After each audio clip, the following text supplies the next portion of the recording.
Merci, bonjour, bienvenue. Un plaisir de vous retrouver pour cette deuxième journée de ce forum InCyber sur l'espace InCyber Talk.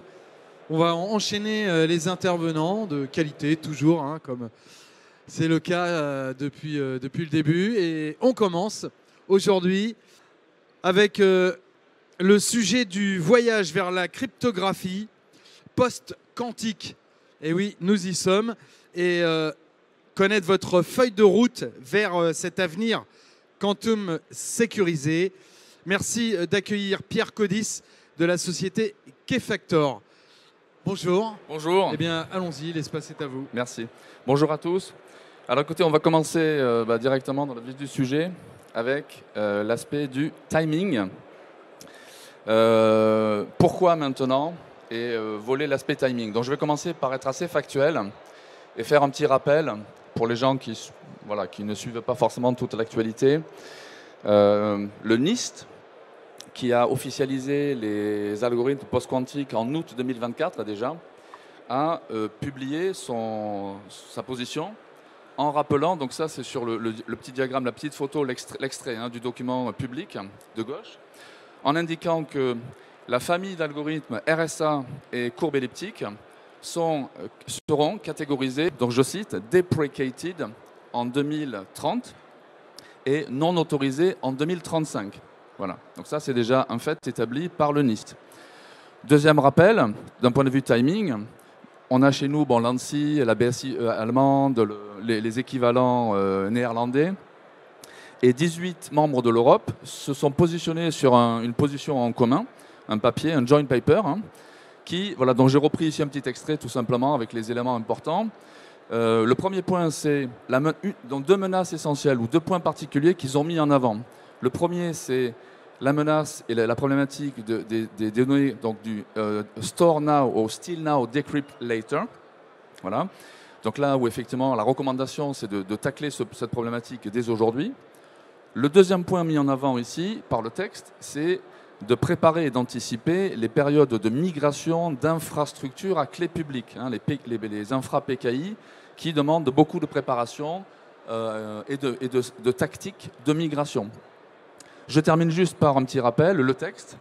Donc le texte de ces 18 membres de l'Europe, incluant l'ANSSI et la BSI, etc., nous disent vous êtes une administration publique, vous êtes un OIV, vous êtes une infra critique, etc., vous êtes un fournisseur IT. Donc, je cite, « Make the transition to post-quantum cryptography a top priority ». Et si vous êtes dans ces organisations, commencez, donc start the transition now. Voilà, donc ça c'est simplement un rappel pour le timing. Donc, moi, ce que je veux dire là-dessus, c'est autant il n'y a pas de hype et de anxiogène, si vous voulez, de messages à passer. Par contre, il y a un réel besoin de préparation et d'anticipation. Voilà. Continuons sur un petit peu les éléments factuels. Donc, on a 3 algorithmes aujourd'hui qui ont déjà été publiés en août 2024 par le NIST. Donc, on a le MLDSA, MLChem et SLH-DSA. Donc, autant nous, on a vécu pendant des décennies avec le RSA, les courbes elliptiques, on va vivre avec cela pendant des décennies, etc. Peut-être la différence avec le futur, c'est qu'il est probable qu'on voit une fréquence d'introduction de nouveaux algorithmes un peu plus élevée que par avant. Avant, la situation était quand même assez statique. Il y a encore des algorithmes qui sont en cours de finalisation, comme le Falcon, etc. Voilà. Donc, il est probable qu'on ait à vivre des décennies où non seulement on va vivre avec ces nouveaux algos-là, mais on va très certainement vivre avec des introductions d'algorithmes un petit peu plus fréquents également. D'où le point sous-jacent que je veux faire ici, c'est on va parler, nous, de besoin de crypto-agilité. Alors crypto-agilité, ça fait un peu buzz marketing, mais finalement, ça veut dire ce que ça veut dire, c'est-à-dire cette capacité à aisément changer d'algorithme lorsque le besoin se fait sentir. Donc, les impacts. Je vais essayer d'illustrer de manière un peu concrète et pratique qu'est-ce que ça touche, quels sont les impacts. Alors, évidemment, mais les certificats X509, certificats d'authentification de chiffrement de signature, les PKI, on en a parlé. Les couches, la stack TLS, MTLS, voilà, toutes les, on va dire, OAuth, les machines ID. D'un point de vue matériel, ça va impacter évidemment les Secure Elements, les TPM, les HSM, les applications, les wallets, la signature de code, signature de documents, horodatage. etc., etc. Donc les prestataires de services de confiance numérique. Donc on voit bien que de toute façon, le passage à la cryptographie post-quantique touche tout l'ensemble du système IT. Hein. Donc là, déjà, on commence à mesurer le travail d'inventaire, le travail de priorisation, le travail de lister quels sont les applis, les composants, les systèmes, les sous-systèmes qui vont être à traiter en premier, et comment est-ce qu'on va passer tout ça vers le post-quantique. Évidemment, le point sous-jacent derrière, c'est aussi la préparation des budgets. Alors, juste une remarque. Dans vos systèmes, dans vos écosystèmes, vous avez certainement des tas de machines et d'équipements, d'appareils, de devices, des applications métiers, des applications sur mesure, des applications sur étagère. Vous en avez qui vont durer pendant de très nombreuses années. Donc vous êtes en situation de rétrofit. Est-ce que vous allez pouvoir rétrofiter, adapter, comment vous allez adapter tous ces systèmes-là, les librairies, les API, les protocoles au post-quantique? Et vous avez probablement des systèmes, des machines, des appareils, des applications qui arrivent en fin de contrat, en fin de vie, peut-être avant 2030, et auquel cas, vous avez assurément un sujet de discuter avec tous vos fournisseurs et d'imposer des cahiers des charges. Et là, c'est plutôt un travail de RFP, de cahier des charges et d'anticiper, de dire, bon, ben voilà, moi, je vais renouveler mon équipement ou mon appli métier. Par contre, vous, fournisseurs, où est-ce que vous en êtes sur la roadmap? Quand est-ce que vous serez prêt? Qu'est-ce que vous allez supporter, etc., etc. Donc, c'est un travail, on voit de longue haleine, hein, qui va toucher tous les sous-ensembles, évidemment. Hein. Alors, une autre illustration un petit peu pratique, je vais mettre de l'autre côté. Voilà, quelques mots sur les tailles de clés. Bon, alors, sur le RSA et sur le ECC, on était grosso modo en octets, vous voyez, à des tailles de clés de 2300 octets. Pour le RSA, bon, ça dépend si on inclut la racine ou pas, mais peu importe. Courbe elliptique, ECC 368. Bon, ici, le point, c'est, on voit que sur des algos comme MLDSA, la taille en octets arrive à 13 500 octets à peu près, d'accord, si on inclut la racine, ou 8000 si on ne l'inclut pas. Bon, ici, grosso modo, ce qui est important, c'est le facteur de 6, quoi, d'accord. Donc, on va multiplier par 6, si vous voulez, à la taille des clés. Donc, est-ce que c'est un impact? Ben, ça, il va falloir l'évaluer. Pour l'évaluer, il va falloir regarder, lister et observer où est-ce que c'est utilisé. Si vous avez un contexte qui traite des mégaoctets, des gigaoctets, bon, peut-être que ces kilooctets, ça sera dans l'épaisseur du trait. Mais néanmoins, il y a des notions de temps de latence, il y a des notions de mémoire vive, il y a des notions d'espace de stockage disque. Donc encore une fois, tout ça, ça va dépendre de vos cas d'usage techniques, et il faut nécessairement commencer à travailler et à observer et à lister où sont utilisées toutes ces clés, tous ces certificats, et certainement et assurément tester pour voir les impacts sur la performance. Alors, évidemment, les bonnes pratiques, hein, assurément, c'est toujours en PKI, en signature, d'utiliser des HSM pour protéger les clés privées, les clés de signature. Ici, sur le salon, il y a des fournisseurs d'HSM, hein, particulièrement renommés. Bon, quel est l'impact au niveau des HSM? C'est pareil, si vous êtes dans des environnements de test, de QA, où vous utilisez des soft HSM, les opérations vont se passer en mémoire. Si vous utilisez des HSM PCI Express, les opérations vont se passer en mémoire. Si vous utilisez des HSM réseau, les opérations, il y aura donc, quelle est la latence? Est-ce qu'il y a un impact sur les temps de latence introduits sur le réseau? Si vous utilisez des clouds HSM, on est dans le cloud, donc connexion Internet, donc quels sont les temps de latence? Donc tout ça, encore une fois, hein, tout ça, ça va dépendre de vos applications métiers, de vos services, de vos produits, hein, de vos cas d'usage techniques. Il va falloir l'évaluer, évaluer l'impact. Hein, y a-t-il un impact? Oui, non. Et tout ça, ça se prépare, ça se teste. Hein. Sur le volet de la signature, on a vécu longtemps avec le hash and sign. Hein. Hash and sign, donc très efficace. On envoie un hash, on le signe, voilà, l'opération est faite, tout va bien. Et c'est très pratique parce que justement, ça évitait d'envoyer certainement un blob complet de contenu, de PDF, de binaire, voilà, à signer dans sa totalité. La problématique ici, à date, avec les algorithmes post-quantiques, c'est plus possible. Donc il faut signer la totalité du blob, hein, du contenu. Donc encore une fois, selon les architectures que vous avez, si vous êtes en full on-prem, hybride, ou bon, enfin, quelle que soit l'architecture de toute façon que vous ayez, eh bien, il faut analyser, regarder un petit peu comment ça se passe et y a-t-il un impact. Et il y a une grosse différence à faire signer un contenu binaire en entier par rapport à signer son hash. Voilà, donc tout ça, ce sont encore des illustrations et des exemples effectivement de points techniques assez précis qu'il faut lister, hein, et commencer à préparer. Voilà, au niveau des CRL, c'est pareil. Donc tout le monde pratique des CRL. Certains pratiquent l'OCSP, la validation des certificats en temps réel.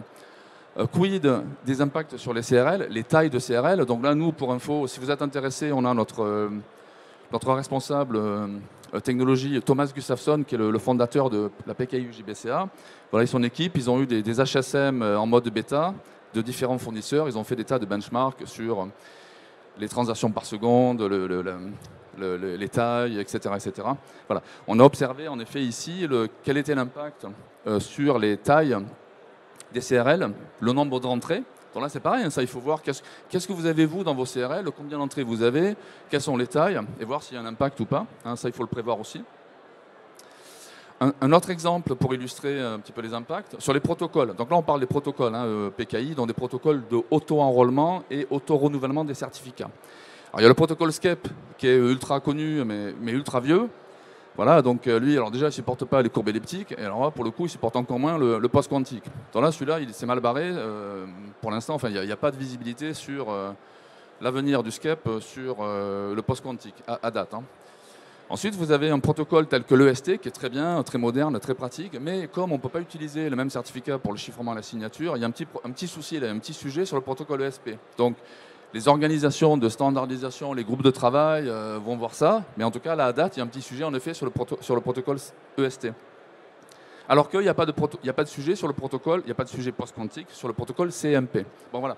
Donc là, vous voyez, c'est encore un exemple où observez les protocoles que vous utilisez, et là, vous savez s'il faut commencer à penser à autre chose, ou s'il faut parler à votre fournisseur et demander l'adoption ou le support de nouveaux protocoles, etc.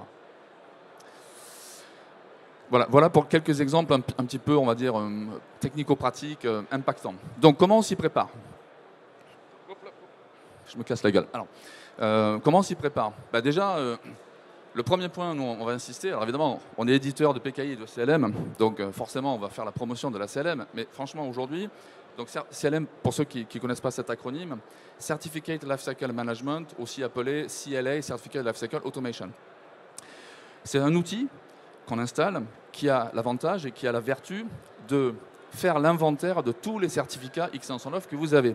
Ceux que vous êtes censés connaître, qui proviennent des PKI officiels, on va dire, bon, des AC externes, des AC internes, mais également vous allez scanner et découvrir des certificats auto-signés, donc ceux qui ne sont pas connus. Donc ça, de toute façon, connaître et maîtriser où sont vos certificats, où est-ce qu'ils sont installés véritablement à l'intérieur des certificate stores. Si vous n'avez pas cette info, vous ne pouvez pas vous préparer à la migration post-quantique. Et sachez que la vertu de la CLM, c'est qu'elle apporte des avantages ici et maintenant. C'est même avant l'arrivée du post-quantique, ça va en plus apporter l'automatisation du cycle de vie des certificats, éviter la feuille Excel pour savoir quand est-ce que mes certificats ils expirent. Voilà, et apporter cette vertu quelque part de crypto-agilité. Hein. Donc vous allez aussi découvrir des certificats qui sont encore, alors je dis n'importe quoi, mais en RSA 1000 bits, mais votre référentiel il est passé à RSA 3000 bits.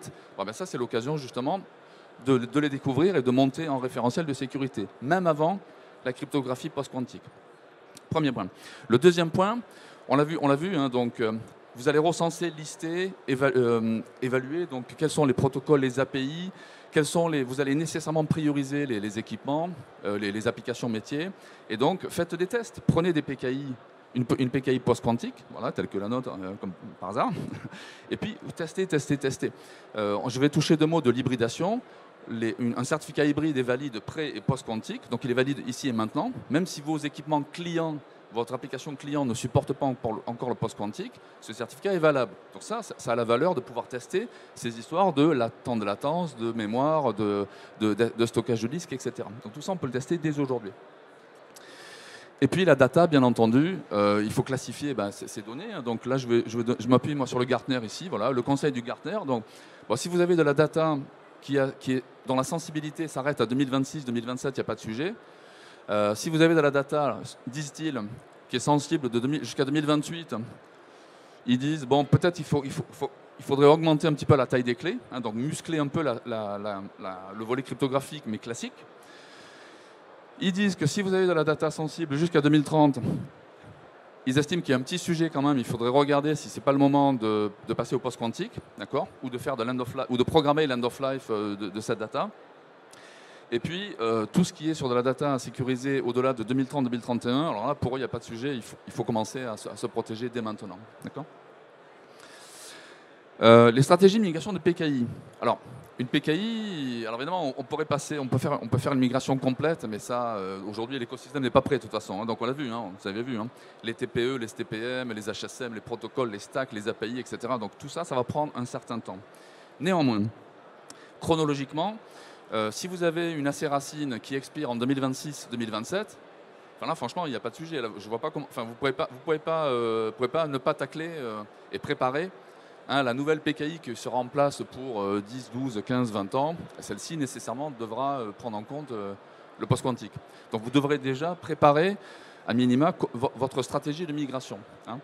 Alors, on parle de l'hybridation. L'hybridation, c'est effectivement le certificat X509 classique, hein, standard, hein, qui existe aujourd'hui, mais alors ça s'appelle le standard, c'est Catalyst ou X509 alternative. Voilà, il y a deux clés, hein, donc c'est un certificat normal, mais à l'intérieur, on utilise l'extension non critique, OID Extension, pour mettre une deuxième clé. Donc il y a une clé déjà classique, algorithme classique, et on va mettre la deuxième clé post-quantique. Donc ça veut dire que ce même certificat, il est rétrocompatible, hein, il est valable aujourd'hui, il est consommable par tous vos applications, vos devices. Et il le sera dès que votre côté client aura été mis à jour en supportant les nouvelles librairies cryptographiques et le post-quantique.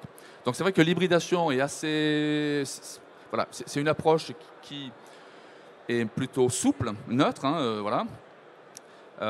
Mais aujourd'hui, soyons clairs aussi, hein, donc, par exemple, le protocole OCSP sur le standard n'a pas encore été vu et revu et révisé pour intégrer l'hybridation, par exemple. Bon. Et puis sur l'hybridation, vous avez deux clés. Hein, donc là, tout à l'heure, on parlait d'une taille de clé. Là, on donnait quelques chiffres en octets. C'était x6 à peu près, hein, la taille. Mais on parlait d'une clé.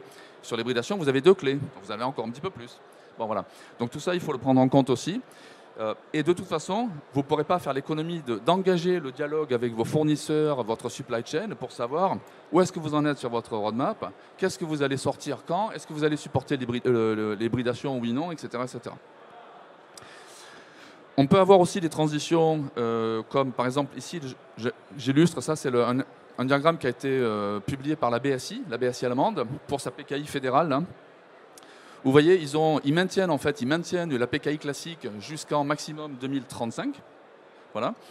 Et par contre, ils introduisent, alors on teste déjà cette année une PKI full post-quantique, celle-ci n'est pas hybride, et à partir de 2027, en production, une PKI full post-quantique. Et ils attendent en effet le moment opportun et le moment où leur écosystème à eux est prêt, leur device, leur côté client est prêt à supporter le post-quantique, alors ils vont basculer et générer les certificats à partir de la PKI post-quantique. Bon, grosso modo, si vous voulez, c'est les deux tendances qu'on va voir assez fortes. Vraisemblablement, si vous avez un écosystème très très très hétérogène, hein, avec des tas de machines, de devices, d'appareils divers et variés, des applis métiers, des applis off-the-shelf, etc., où vous n'avez vraiment aucun contrôle des roadmaps, etc., il est fort probable que l'hybridation résolve quand même pas mal de problèmes pour cette transition, hein, où on n'a aucun contrôle du timing des éléments.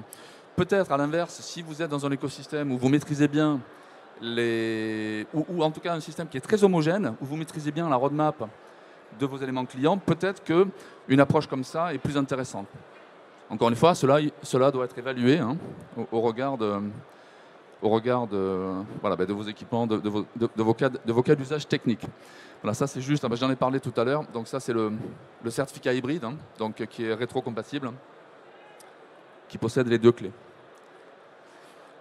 Je vais essayer voilà, pour aller vite, donc résumons un petit peu un cas assez classique. Voilà. Qu'est-ce qu'on veut obtenir? Qu'est-ce qu'on aimerait pouvoir faire, même déjà cette année en 2025? Alors, on est plutôt sur la fin d'année en vérité, mais enfin en tout cas c'est vraiment atteignable. Donc, une PKI qui est capable déjà de faire du post-quantique, hybride ou full post-quantique. Ensuite, vous avez des OpenSSL par exemple. Hein. OpenSSL, si je ne dis pas de bêtises, le 8 avril, donc la semaine prochaine, va mettre à jour sa version. Là, il y a une bêta qui existe, mais le 8 avril, ils vont mettre à jour leur version, et donc on aura l'OpenSSL qui va supporter le post-quantique. Vous voyez, les choses bougent. Hein. Sur les navigateurs, sachez que Chrome et Firefox ont déjà implémenté MLChem. Alors MLDSS, ça va arriver un petit peu plus tard, mais MLChem, c'est déjà implémenté. Donc ça, c'est pour le volet, c'est pour la partie asymétrique des Key Exchange. Voilà. Ça, vous l'avez tout un chacun là dans son browser. Bon. Apple a aussi avancé sur des tas de choses comme ça. Pensez à S-MIME. Voilà, ben nous, par exemple, on a un partenaire ici sur le salon qui s'appelle CryptoNext Security. Ben, eux, ils ont développé, entre autres, un plugin pour les clients S-MIME. Donc là, vous pouvez mettre en place, vous avez une PKI post-quantique et vous avez un plugin pour votre client S-MIME. Donc ici, mon propos, c'est de dire, certes, l'écosystème va prendre du temps, on en est bien conscient, il y a énormément de choses qui vont changer, mais attention, les choses changent finalement assez rapidement. Hein. Les fournisseurs HSM, donc vous en avez ici les plus connus sur le salon, ben c'est pareil, ça y est, ils sont prêts, hein. Ils lancent les HSM avec les firmware upgrade qui permettent de faire le post-quantique. Donc l'un dans l'autre, on sera l'IETF, alors oui c'est important, l'IETF est en train de oui, c'est très important. L'IETF est en train de finaliser la modification du standard de la spec, dans les RFC et les specs, là, sur tout, la stack CLS, CMS, etc. etc. hein. Donc ce que je veux dire, c'est que ça, c'est pas un travail qui vient d'arriver, ça n'a pas été initié avant-hier. Ça a été un travail qui a d'abord impliqué des mathématiciens, des chercheurs, etc. C'est un travail de plusieurs décennies. Alors ça devient une actualité parce que c'est officialisé, parce que désormais, on va dire, le calendrier s'accélère un petit peu. Enfin, c'est des choses qui sont absolument fondamentales. Et j'attire votre attention sur le fait que la préparation, vous le sentez, j'espère que vous le sentez, la préparation est fondamentale. Il y a tellement de choses dans votre écosystème que de toute façon, j'imagine que vous allez être obligé de prioriser les choses. Hein, donc, commencer par les plus critiques. Voilà, et effectivement, travailler et plancher dès maintenant sur votre transition de migration PKI. Alors, bon, moi, je suis éditeur, donc je vais faire un slide sur les produits. Voilà, juste pour dire, aujourd'hui, donc avec notre CLM commande, vous pouvez faire l'inventaire et automatisation du cycle de vie des certificats. On a également notre cryptographie, notre librairie cryptographique Bouncy Castle Java SE qui est open source, qui intègre effectivement tous les algos post-quantiques. Donc là, c'est très pratique pour de l'outillage, et faire des tests, etc., vos CSR, etc. EJBSA, c'est la PKI, donc ça supporte effectivement les algos post-quantiques. SignServer, c'est pour faire de la signature, donc très important si vos données sont sensibles pendant de très nombreuses années. Et la CLM pour automatiser tout ça. Voilà, donc en conclusion, moi je dirais simplement que sans tomber dans le hype un peu comme ça, anxiogène, d'accord, mais par contre, franchement, au vu des officialisations, des annonces, des positions de l'ANSSI, de l'Europe, du NIST, etc., au vu de la charge de travail quand même, si vous avez des tas d'équipements divers et variés, des applications diverses et variées, que ce soit du rétrofit, donc qu'est-ce que vous allez pouvoir mettre à jour sur les composants que vous avez, que ce soit des nouveaux équipements ou des nouvelles applications que vous allez commander. Donc celle-là, c'est un volet cahier des charges, RFP, solliciter vos fournisseurs pour supporter le post-quantique. Franchement, il y a un sacré travail. Conclusion, préparer, inventoriser, ça c'est vraiment le b.a.-ba, il faut commencer par ça, inventoriser vos certificats, inventoriser les capacités cryptographiques de vos systèmes, et tester. Prenez une PKI de test et commencez à tester. Y a-t-il des impacts, oui, non? Et vous allez comme ça ordonner et classifier la priorité de vos cas d'usage techniques. Merci. Merci beaucoup. Vous retrouvez sur quel stand? Alors, si vous êtes intéressé pour plus d'infos, venez nous rejoindre sur le stand B27. Merci à vous. Merci.